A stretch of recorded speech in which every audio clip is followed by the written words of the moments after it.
I have a daughter. Her name is Lisa. I met a woman of my age at work when I was 35. Her name was Emily, and we got married. She was a widow and had a child. She had lost her husband to illness. At that time, Lisa was only 6 years old.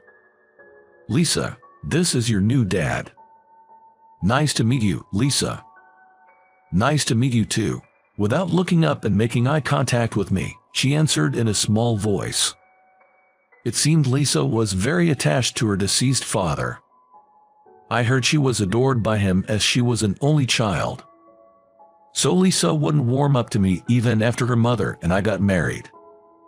Even when I offered to play with her, it didn't go well. Lisa, I will read you a storybook. No. Saying so, she would run into her bedroom.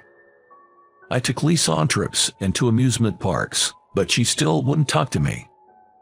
It was understandable that she couldn't get used to the idea of a stranger, like myself, suddenly becoming her new dad. But still, it made me sad we couldn't bond at all. Emily said she'll open up to you someday, but that didn't happen. Lisa never called me dad.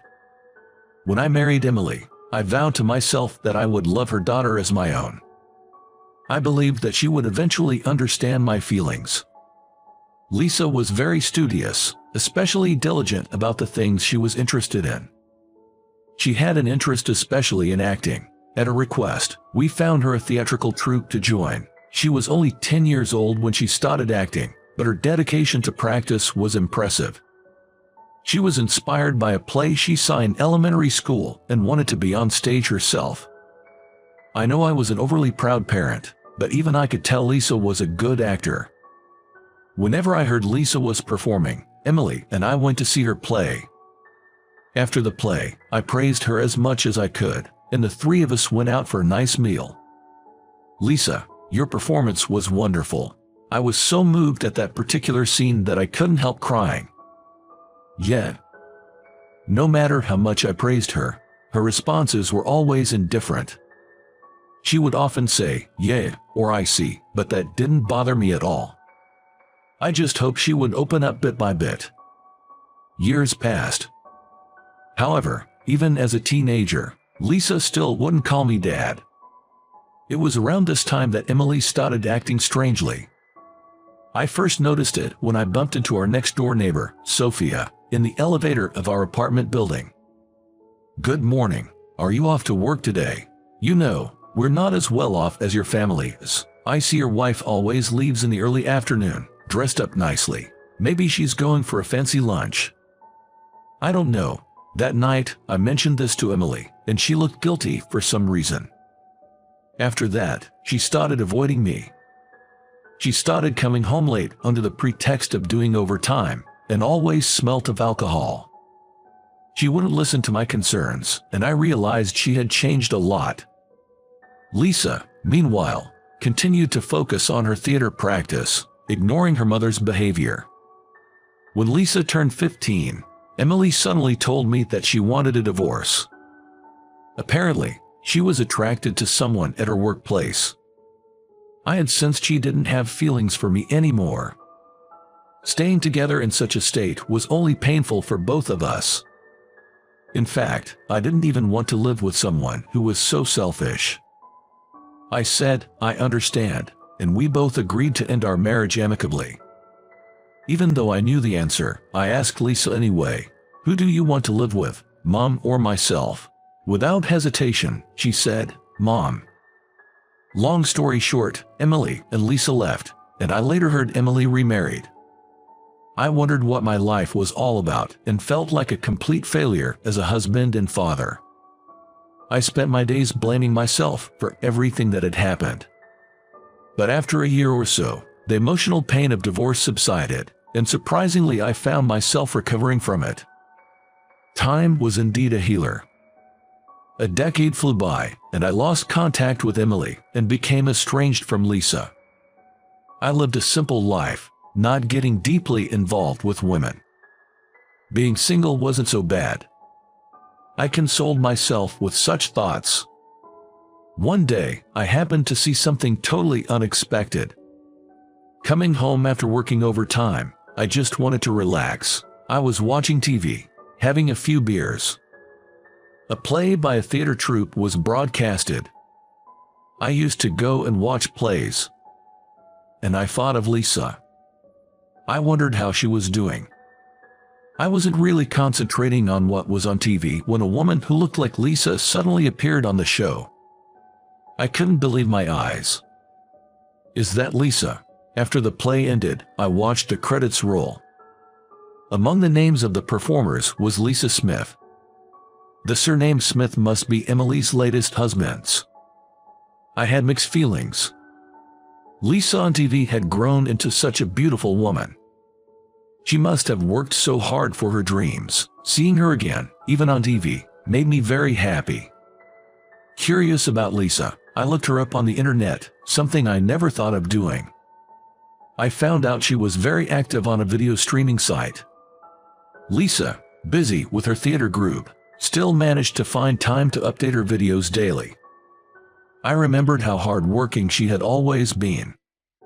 Since then, I started watching her videos every day without fail. Her videos were about her daily life and small talks and such. She didn't have many fans, but I noticed some dedicated ones were commenting daily. I was surprised at how worried I felt. Considering I was no longer her parent, I had to laugh at myself. Some time after I started watching her videos, Lisa posted a video titled, "Something I Want to Say." Something was telling me this was completely different from her usual content. I played the video. It wasn't the usual Lisa there, but she looked rather serious. She began with, "There's something I regret." Then, with a sincere look, she continued, "When I was 6, my mom remarried, and I got a new dad. He loved me unconditionally, but back then, I couldn't forget my real dad, who passed away when I was very little, and couldn't open up to this new dad. I never even called him dad. Despite all his efforts for me, I never said thank you to him. I must have been a bad daughter. He supported my acting so much." Watching the video, I said, "That wasn't even your fault," and found myself crying. I couldn't stop crying as I stared at my stepdaughter on the screen. Without thinking, I wrote in the comments, "I'm sure your stepdad will be happy seeing you succeed and be very proud of you." After watching this video, my desire to see her grew. A month later, I found out Lisa's theater group was performing at a concert hall in the city. I can finally get to see Lisa. That was what I thought. I took a day off from work just to get her ticket for Lisa's play. As soon as I got my ticket, I came home and marked the day on a calendar with a big circle. As the day of her performance approached, I found myself feeling strangely nervous. And I didn't know why. On the opening day, I left home early and headed to the venue. There weren't many people in the audience. I chose a seat on the side of the stage, worried about being recognized by Lisa. It had been 10 years. She probably wouldn't even remember my face. Yet, I still wondered what I would do if she noticed me. I waited for the play to start, my heart racing. It had been a long time since I felt this tense. The curtain rose, and the play began. Lisa wasn't the lead, but her role had quite a few lines. I thought, as a proud father, that her acting was the best among all the performers. Just watching her performance, I started crying, not sobbing or anything, but the tears started falling. At some stage, I thought our eyes met for a second, but it might have been my imagination. After the play ended, I went to the reception, intended to leave a bouquet of flowers for Lisa. After spoken to the receptionist and turned around, I saw Lisa standing there. I got so nervous I was unable to speak for a while. Finally, I managed to say, "Hey, long time no see, you were amazing." Lisa smiled and said, "You came. Thank you. I just happened to find out your troupe was performing." I stumbled over my words nervously.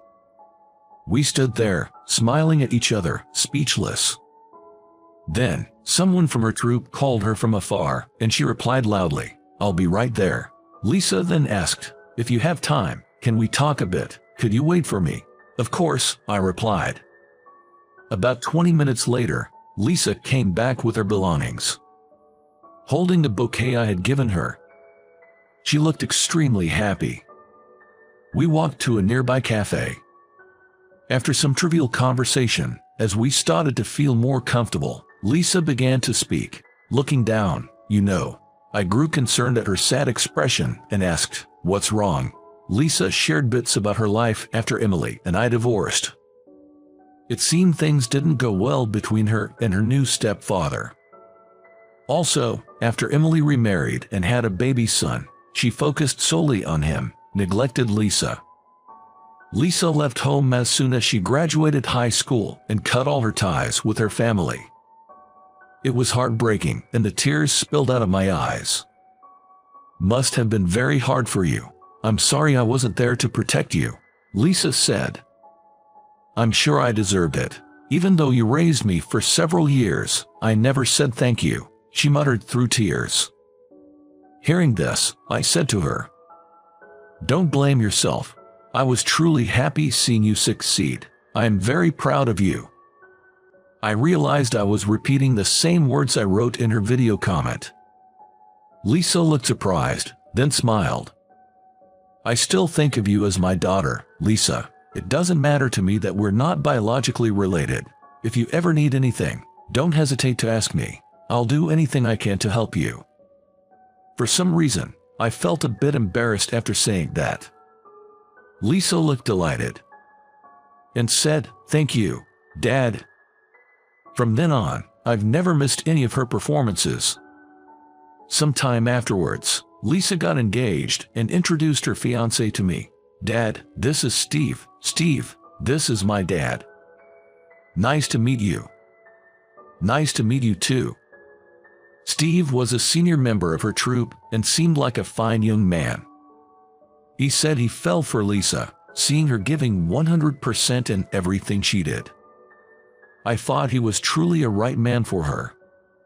All three of us started going out for drinks, and it felt as if I suddenly became a father of 2 children. I heard Emily, my ex-wife, was having troubles with her current husband. She was caught having an affair. She brought it on herself, though. "You're my only dad," Lisa said to me, as she handed me my lunch she made. Lisa looked me in the eye and smiled warmly. From now on, I will always want to be there for Lisa, protecting her as a father.